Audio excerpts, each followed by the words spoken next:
네, 전북 익산을의 조배수 의원입니다. 아까 요거 한 가지 좀 확인을 하겠습니다. 그러면 변희재 초청과 관련해서는 우리 후보자께서는 연결만 시켰다 이렇게 말씀하셨어요? 맞습니다. 추천한 건 아니고요? 추천은 안 했습니다. 근데 또 보면 그때 간담회 주최했던 그 기술창업교육센터장이 변 씨를 추천한 사람은 박 후보자다 이렇게 진술을 했고 이게 CBS에 보도가 됐어요. 예. 그러면은 이 부분은 사실과 맞지 않는다면 누군가는 지금 거짓말하고 있다는 거네요. 그렇죠? 예, 네. 그렇습니다. 자, 그다음에 또 노컷 뉴스에서 이제 변희재 그 강연이 끝난 뒤에 뒤풀이장에서 변 씨에게 보수적 관점에서 정권 교체 가능성 이런 걸 물어봤고 아까 이찬열 의원님께서 말씀하셨습니다. 근데 그 해명 자료에서 보니까 후보자의 민감한 발언은 허위사실 이러면서 확인 없는 증언 및 보도에 대해서는 민형사상 책임을 묻는 방안도 검토하겠다 했는데 지금 박 후보자는 그러면 해당 언론사를 고소했습니까? 아직 안 했습니다. 아직 안 했어요. 하실 계획이에요? 청문회 준비팀들과 논의하도록 하겠습니다. 자, 그 다음에 우리 지금 보면은 그 포항공대에서 창업보육센터장 하셨죠? 예, 맞습니다. 예. 보육센터장이면 그 창업 그 보육도 하시고 자문도 하시고 그래야 되는데 지금 그 당시 보육기업인 펩토펩, 팸도펩입니까? 네, 팸도펩 바이오메드입니다. 예. 그래서 주식 받으셨어요? 예, 예, 무상으로. 받았습니다. 예. 근데 창업 보육 정책의 책임자가 대상 기업으로부터 주식 받는 게 적절합니까? 그 당시에는 뭐 학교도 저도 이 대표도 그 부분을 인지 못한 부분에 대해서는 이제 잘못됐다고 생각하고요. 이번에 청문회 준비하면서 그 부분은 잘못됐다고 생각하고 백지 신탁이나 아니면 돌려주든지 자, 이제 이래서 하도록 문제가 하겠습니다. 되는 겁니다. 그래서 지금 중소벤처기업부 장관이 되시면 이런 기회가 굉장히 많을 것인데 평소에 그런 마인드를 가지시고 그렇게 한다면 저희들이 이게 고양이 앞에 생선 맡기는 꼴이 아니냐 지금 이런 걱정을 하고 있는 겁니다. 자, 그 다음에 PT를 좀 띄워주시죠.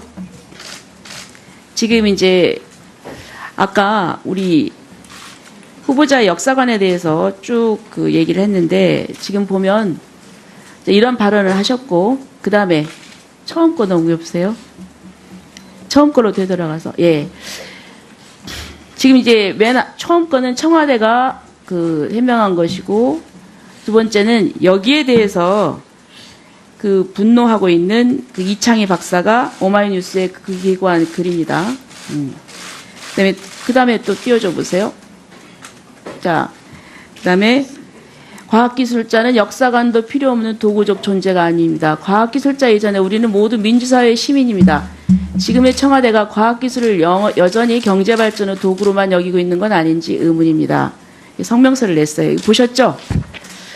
지금 박성진 후보자가 기자회견에서 말한 변명 때문에 이 공대 출신 기술자, 과학기술자들이 분노하고 있는 겁니다.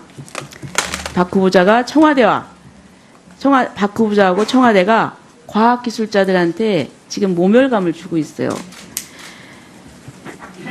어디 후보자 제 의견을 좀 물어보겠습니다. 과학기술자는 헌법도 모르고 왜곡된 역사관을 가지고 있어도 도구적인 유용성만 있으면 됩니까? 답변 드려도 되겠습니까? 간단하게 얘기해 보세요. 네. 그날 기자회견 때 제가 역사관은 아까 말씀드렸다시피 자랑스러운 대한민국이라고 말씀을 분명히 드렸고요. 단지 제가 관련된 의혹들, 건국절이나 이런 부분들에 대해서 잘 몰랐다고 말씀을 드린 거지, 제가 과학자들이 역사관이 없다고 말씀드린 건 아닙니다. 자, 그 다음에 또 지금 후보자는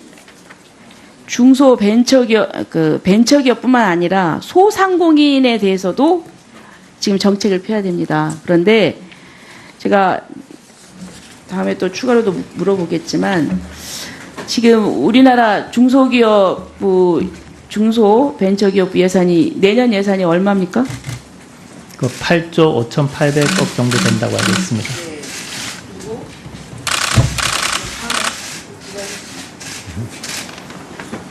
네, 마무리하십시오. 네.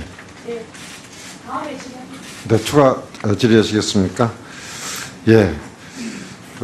제가 이렇게 사회를 보다 보니까 조금 이해가 안 되는 부분이 있는데, 좀 후보자께서는 앞서서 뉴라이트 사관이라거나 또는 뭐 건국적 논란이나 이런 것과 관련돼 가지고 그렇게 생각 안 한다고 하는 이야기를 했잖아요. 사실 그게 좀 잘못 전달됐다라고 답변을 하신가 하면, 또 아까 전체 지금까지 살아온 과정에서 그런 한두 가지 사건 가지고 자기를 말하자면 헤이스티 컨클루전, 성급한 결론 내리지 말아달라 하는 얘기였어요.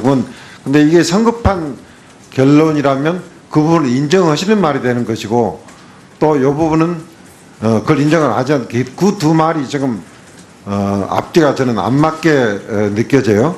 그 후보자는 그러니까 지금 뉴라이트 사건 이런 것에 대해서 한두 가지 좀 잘못한 것은 있었는데 나는 장관으로서 일을 잘할 수 있다. 지금 이쪽에 방점이 있는 겁니까? 그러니까 그 사실이 있다는 건 인정을 하시고 나서 일을 잘할 테니까 기회를 달라는 겁니까?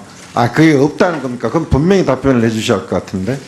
답변 드리도록 하겠습니다. 네. 저는 말씀드렸다시피 변희재 씨 그리고 이용훈 교수를 평소에 딱 한 번 만났습니다. 제가 뉴라이트나 이런 부분에 대해서 관련은 전혀 없다고 말씀을 드릴 수 있겠습니다. 네, 수고하셨습니다. 다음은 김병관 의원님 질의하시겠습니다. 답변을 저는 좀 만족스럽진 않은데요. 방금 전에 이용훈 교수 말씀을 하셨는데 이용훈 교수의 생각을 학생들이 한번 들어보면 좋겠다 이런 판단을 하신 건가요? 답변 드려도 되겠습니까? 8월에 교수님들하고 이제 저랑 가까운 교수님들하고 논의를 한 게 미국의 CEO가 가장 많이 배출된 학과가 역사학과다. 왜냐하면 CEO는 사람들의 리더인데 결국 사람에 대해서 가장 잘 알려주는 게 역사다. 이런 논의가 한번 있었습니다. 그래서 그 당시에 인터넷을 하다 보니 이제 이용훈 교수님이 책도 쓰시고 경제학자로서 역사책도 쓰고 그래서 초청을 하게 된 것입니다. 그럼 그 당시에 이용훈 교수가 과거에 어떤 주장들을 해왔었는지는 혹시 알고 계셨나요? 그렇게 깊게 조사를 못하고 8월에 기계공학과 세미나를 만들었을 때는 한 교수님도 그거에 대해서 반대를 하시거나 이의를 제기하신 적이 없었습니다. 그러면 초청을 하실 때는 그분이 어떤 생각을 구체적으로 가지고 계신지도 잘 몰랐고 본인과 어떻게 비슷한 생각을 하고 계시는지 그런 것들에 대해서도 미처 몰랐다 이렇게 말씀하시는 건가요? 깊게 몰랐습니다. 네, 알겠습니다. 저는 조금 전에 우리 의원님도 지적을 하셨지만 학생들이 그런 생각을 들어보는 것도 좋겠다 그런 판단을 하셨을 수는 있다고 생각을 합니다. 하지만 교수가 학생들에게 소개를 할 때는 그분의 생각을 좀 더 깊이 들여다보고 이분의 생각을 학생들이 들어도 좋을지 판단을 해도 좋을지에 대한 선행적인 판단은 교수가 먼저 했어야 된다고 저는 생각을 합니다. 그 부분에 대해서는 사려 깊지 못했다고 생각을 합니다. 네.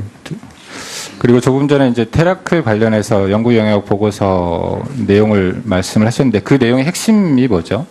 그 내용의 핵심은 미래 대학의 변화이고요. 큰 두 가지가 하나는 창업을 해야 된다. 지식 전수에서 지식 창출을 하는 연구 중심 대학에서 가치를 창출하는 가치 창출 대학으로 가야 된다는 게 크게 하나고요. 교육의 패러다임이 바뀌어서 온라인 교육 시대에 대학교가 어떻게 대처를 해야 되냐 두 가지가 가장 큰 문제입니다. 제가 영역 보고서를 쭉 읽어봤습니다. 예. 영역 보고서 과정에 온라인 교육이나 무크 이런 내용 전혀 없습니다. 그리고 창업과 관련해서 대학에서 창업을 하는 기관이 있다라는 소개 정도만 있고요. 거기서 지식 창출을 위해서 대학이 어떤 역할을 해야 될지에 대해서 구체적으로 내용은 없습니다. 다시 제가 살펴보도록 하겠습니다. 네. 그래서 이 연구 영역 보고서가 어떻게 시작이 됐는지는 잘 모르겠습니다만 어쨌거나 좀 부실한 보고서라는 생각을 지울 수가 없고요. 지금 일반적으로 과학계에서는 창조과학을 반과학 내지는 유사과학이라고 얘기들 하고 있습니다. 후보자 생각은 어떠신가요? 저는 기본적으로 하나님을 믿는 기독교인으로 창조과학이 아니라 창조론을 믿고 있다고 말씀드린 거 그대로고요. 창조과학에 대해서는 그분들의 생각이고 그분들의 그 논의에 대해서는 뭐 국민으로서 존중을 해드려야 된다고 생각을 합니다. 그렇게 객관적으로 말씀하실 입장은 아닌 것 같고요. 창조과학회 이사로서까지 활동을 하셨기 때문에 마치 남의 학회 얘기하듯이 남의 뭐 얘기하듯이 말씀하실 입장은 아닌 것 같습니다. 구체적으로 창조과학이 비과학이다, 반과학이다, 유사과학이다 이런 입장을 가지고 계신가요? 그런 거는 가지고 있지 않습니다. 그러면 창조과학자들이 주장하는 바에 대해서 동의하시는 입장이신가요? 창조과학자들이 과학적인 방법론으로 그 전문가들에 의해서 입증된 그런 부분에 대해서는 당연히 인정해야 된다고 생각을 합니다. 그러면 직접적으로 지구의 나이가 몇 살이라고 생각하시나요? 지구의 나이가 신앙적인 나이와 과학적인 나이가 저는 틀리다고 생각합니다. 창조과학 본인의 생각을 여쭤보는 겁니다. 후보자 입장에서 보기에 지구의 나이는 어떻게 되나요? 그 부분에 대해서 제가 말씀드리면 창조 신앙을 믿는 입장에서는 교회에서는 6,000년이라고 얘기를 하고 있습니다. 그리고 그 과학자들이 그 근거를 해서 여러 가지 탄소 동위원소나 이런 부분에 근거를 해서는 제가 여쭤보는 거는 창조과학자들은 과학적인 근거를 가지고 6,000년이라고 주장을 하고 있습니다. 그 부분에 대해서 후보가 동의하시나요? 동의하지 않습니다. 저는 신앙적으로 믿고 있습니다.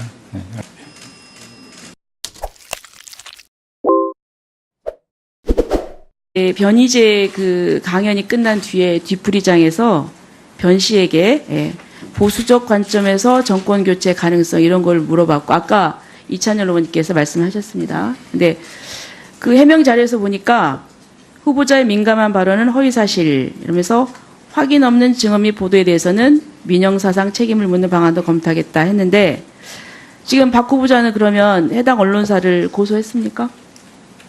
아직 안 했습니다. 아직 안 했어요. 하실 계획이에요? 청문회 준비팀들과 논의하도록 하겠습니다. 자, 그 다음에 우리 지금 보면은 그 포항공대에서 창업보육센터장 하셨죠? 예, 맞습니다. 예.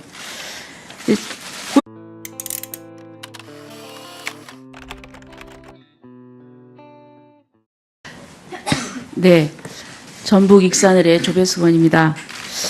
아까 요거 한 가지 좀 확인을 하겠습니다. 그러면 변희재 초청과 관련해서는 우리 후보자께서는 연결만 시켰다 이렇게 말씀하셨어요? 맞습니다. 추천한 건 아니고요? 추천은 안 했습니다. 근데 또 보면 그때 간담회 주최했던 그 기술창업교육센터장이 변 씨를 추천한 사람은 박 후보자다 이렇게 진술을 했고 이게 CBS에 보도가 됐어요. 예. 그러면은 이 부분은 사실과 맞지 않는다면 누군가는 지금 거짓말하고 있다는 거네요. 그렇죠? 예, 그렇습니다. 자, 그다음에 또 노컷 뉴스에서 이제 읽어보세요. 자, 그다음에 과학기술자는 역사관도 필요 없는 도구적 존재가 아닙니다. 과학기술자 이전에 우리는 모두 민주사회의 시민입니다. 지금의 청와대가 과학기술을 여전히 경제발전의 도구로만 여기고 있는 건 아닌지 의문입니다. 성명서를 냈어요. 보셨죠? 지금 박성진 후보자가 기자회견에서 말한 변명 때문에 이 공대 출신 과학기술자들이 분노하고 있는 겁니다. 박 후보자가 박 후보자하고 청와대가 과학기술자들한테 지금 모멸감을 주고 있어요. 어디 후보자 제가 의견을 좀 물어보겠습니다. 과학기술자는 헌법도 모르고 왜곡된 역사관을 가지고 있어도 교육센터장이면 그 창업 보육도 하시고 자문도 하시고 그래야 되는데 지금 그 당시 보육기업인 fem도펩입니까? 네, fem도펩 바이오메드입니다. 그래서 주식 받으셨어요? 예, 예, 무상으로. 받았습니다. 예. 근데 창업 보육 정책의 책임자가 대상 기업으로부터 주식 받는 게 적절합니까? 그 당시에는 뭐 학교도 저도 이 대표도 그 부분을 인지 못한 부분에 대해서는 이제 잘못됐다고 생각하고요. 이번에 청문회 준비하면서 그 부분은 잘못됐다고 생각하고 백지 신탁이나 아니면 돌려주든지 자, 이제 이래서 하도록 문제가 하겠습니다. 되는 겁니다. 그래서 지금 중소벤처기업부 장관이 되시면 이런 기회가 굉장히 많을 것인데 평소에 그런 마인드를 가지시고 그렇게 한다면 저희들이 이게 고양이 앞에 생선 맡기는 꼴이 아니냐 지금 이런 걱정을 하고 있는 겁니다. 자, 그 다음에 PT를 좀 띄워주시죠. 지금 이제 아까 우리 후보자 역사관에 대해서 쭉 그 얘기를 했는데 지금 보면 이런 발언을 하셨고 그 다음에 처음 거 넘겨보세요. 처음 거로 되돌아가서 예. 지금 이제 처음 거는 청와대가 해명한 것이고 두 번째는 여기에 대해서 분노하고 있는 이창희 박사가 오마이뉴스에 기고한 글입니다. 그다음에 또 띄워.